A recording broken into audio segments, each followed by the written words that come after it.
As the clock ticks towards All Hallows Eve, we'll wind down where we began in last month's episode of Breaking Walls, with the October 30th, 1957 episode of Life in the World on NBC. The October 14th Life magazine cover featured Little Rock Central High School. The October 21st cover featured American scientists plotting Sputnik's orbit, while the October 28th cover featured Queen Elizabeth opening Canadian Parliament. This episode features a speech by poet Carl Sandburg and a rare interview with Frank Lloyd Wright, both speaking about Chicago. Life and the World.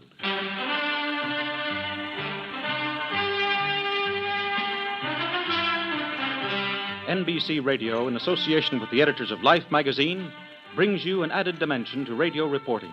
Each weeknight at this time, guided by the contents of Life magazine, we will explore in sound the people, places, and events in Life and the World.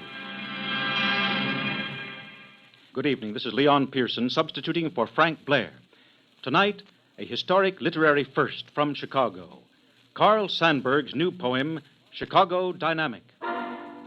Another salutation to Chicago from Frank Lloyd Wright. Whatever it does in a great big way.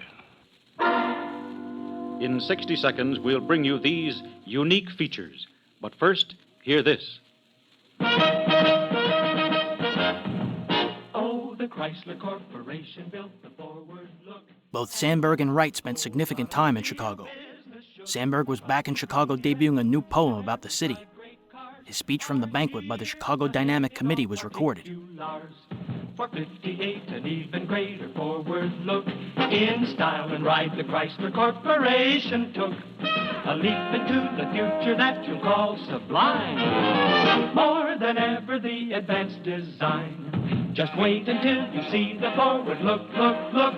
Here comes another car with the forward look. This is Bill Lundigan reminding you to look for the 1958 Plymouth, Dodge, DeSoto, Chrysler, and Imperial. For 58, more than ever, the forward look is the advanced design. See it at your dealers soon.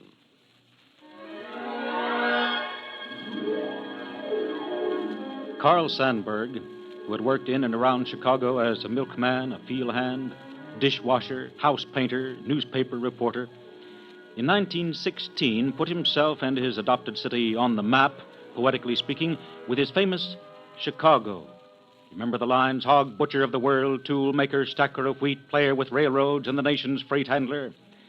Well, a few months ago, Chicago's unofficial poet laureate returned to the city at the invitation of a group of industrialists and planners called the Chicago Dynamic Committee, formed to honor the city's architectural heritage. His assignment was to write a new poem about Chicago, and to do it, he visited new buildings and historic old ones, new steel mills, old haunts of his own, and even re-examined the Chicago area from a helicopter. His poem was delivered last week in the form of a speech at a Chicago Dynamic banquet, and the current issue of Life magazine prints excerpts from it. Wanting you to enjoy a rare treat, we placed our Life in the World microphone before the distinguished American poet. We must think anew, we must act anew.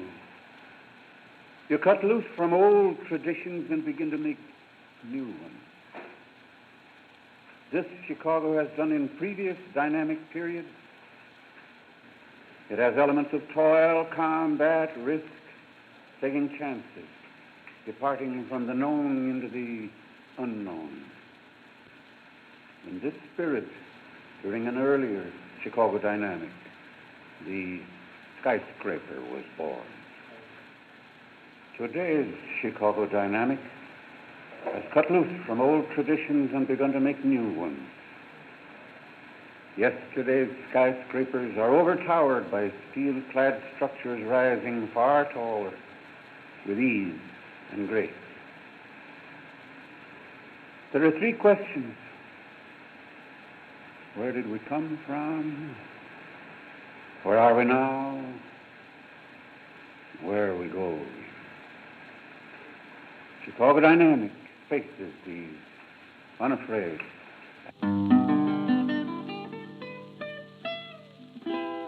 Another distinguished American in just a moment on Life and the World. Halloween is our kids' night to howl, and they do make the most of it. In spite of their noise, their costumes, the children wearing a little orange and black UNICEF tag are angels in disguise. For these children have chosen to turn their Halloween fun into help for other children all over the world. Frank Lloyd Wright settled in Chicago shortly after the Great Fire of 1871. He was 90 at the time of this interview, and as passionate as ever. His Guggenheim Museum was under construction in New York, while he dreamed of a mile-high office building for Chicago. With the few coins collected, the future and well-being of a score of needy children can be a reality. Our UNICEF junior ambassadors know that when Halloween comes to an end, they hold in their hands a lifeline that reaches around the world. So when a UNICEF goblin knocks on your door, please welcome him. His trick is to treat other children all over the world, and you can help.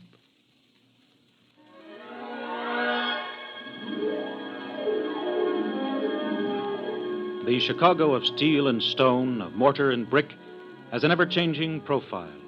A man who's done much to change the profile of all of America is there now, and as Carl Sandburg creates enduring monuments in words, so does this man create his enduring and, in many cases, controversial monuments in steel and stone.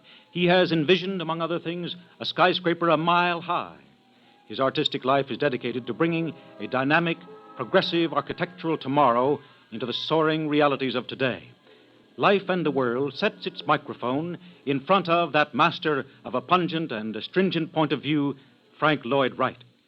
Chicago's growth has been dynamic. And it is a big city, and it's too big, like all the other cities.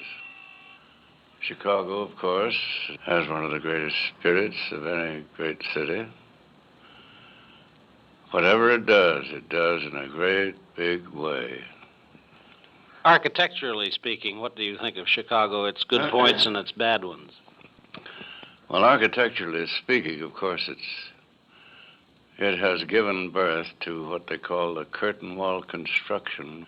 It's the old idea of rolling steel into lumber and using it the only way they ever knew how to use anything, in the way of beams and posts like lumber. Now, that's the old 19th century construction.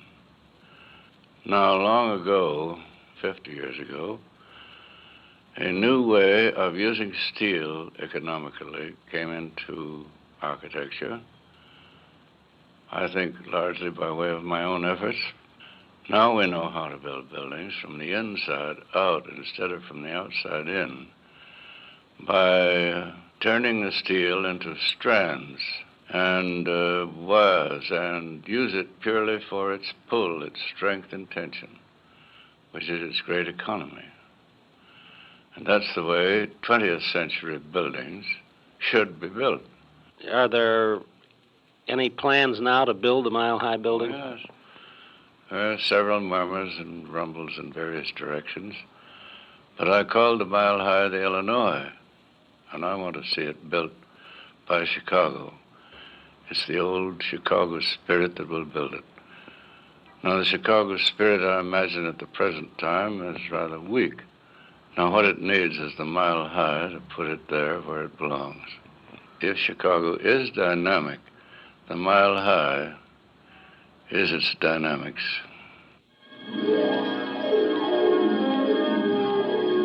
From Chicago to London, for news of efforts of another architectural nature, the building of Western defense, in just a moment. Well, I wanna go there, when he calls my number, yeah. And I wanna go there, when he calls my name, oh Lord. Well, hi there, everybody. This is Red Foley, and right at this minute, I'm sort of combining work and pleasure, you might say, by enjoying some of the good harmony of the Marksman Quartet and also picking out some of their songs to do on future broadcasts of our Red Foley show here on NBC.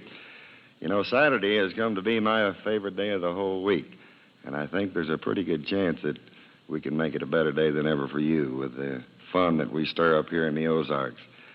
In addition to the Marksman, I'll bring with me some of the other top favorites in our field, and of course, the guests that you tell us you want to hear. So let us be a regular part of your Saturday schedule. Won't you do that, please? Tune in our NBC program, The Red Foley Show, and we'll do our doggonedest to make it worth your while.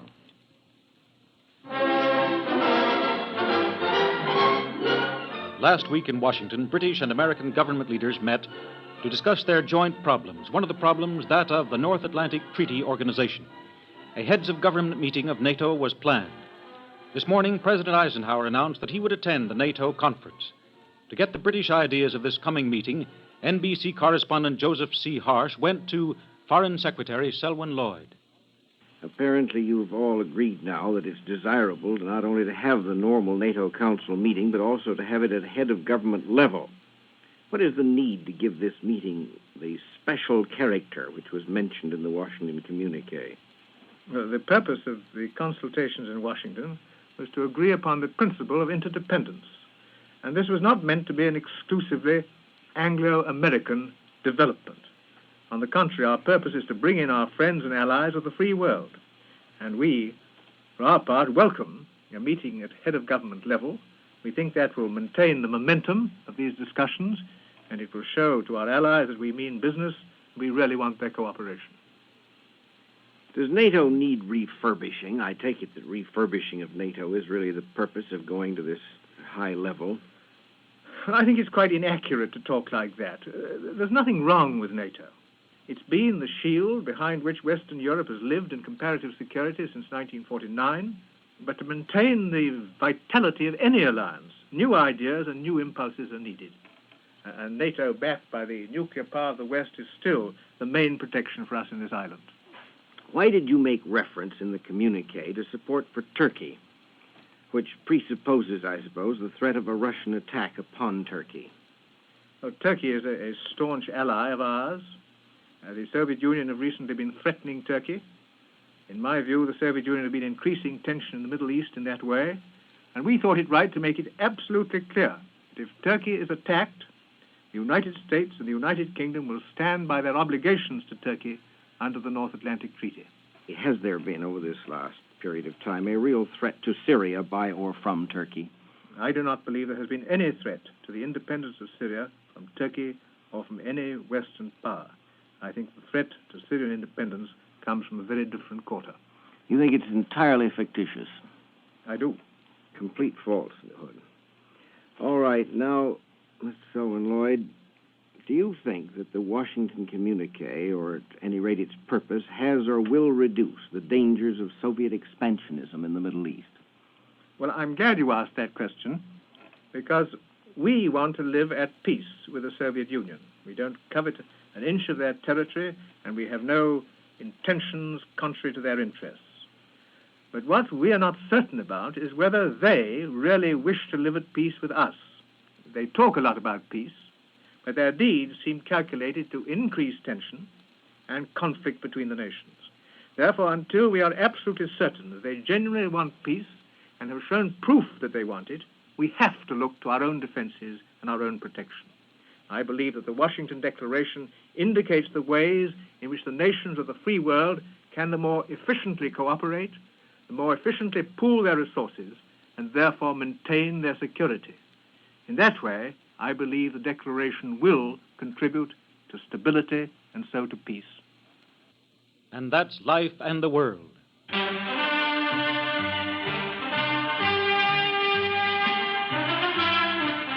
This is Leon Pearson substituting tonight for Frank Blair and concluding this 68th edition of Life and the World.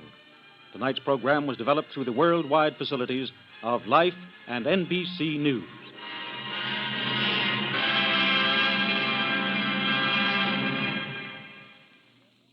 This is NBC. Fortify yourself on cold mornings with steaming hot oatmeal, Quaker Oats or Mother's Oats. Cooks in 1 minute.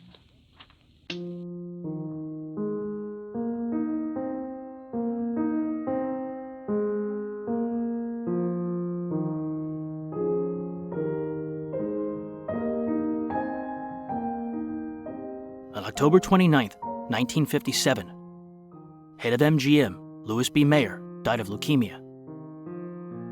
He was 73. The next day, Variety magazine carried his obituary. although Mayer was often disliked and even feared by many. Director Clarence Brown remembered, "He made more stars than all the rest of the producers in Hollywood put together.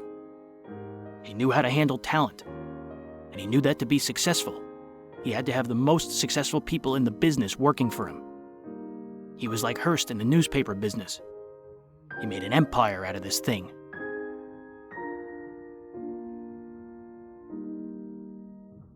However, both movie studios and the entertainment industry were rapidly changing, as was America. But the only way past is through.